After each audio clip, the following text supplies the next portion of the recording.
is real!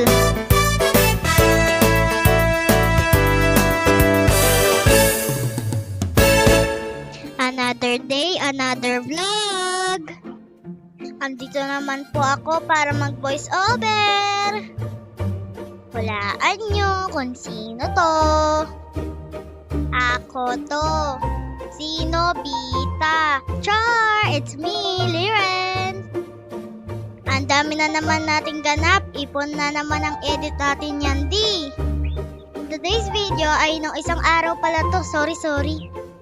Nabudol ni Mami si Daddy na lumabas ng bahay para mag-window shopping pero ending up na uwi sa grocery.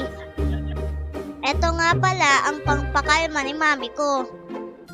Bukod sa magalit kay Daddy, Charis!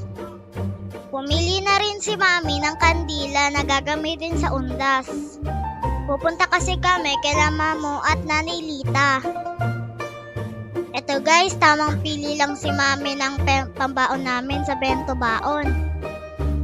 Ayan ha, Dutch meal, ikaw na naman. Dutch meal, baka naman. Pati pang merienda, kasama din dito. Busog na naman si ate ko niyan. Joke lang, te. Hinihintay natin matapos, it's joke time. Ano ang binibigay ng doktor sa mga ibon na may sakit? Ano?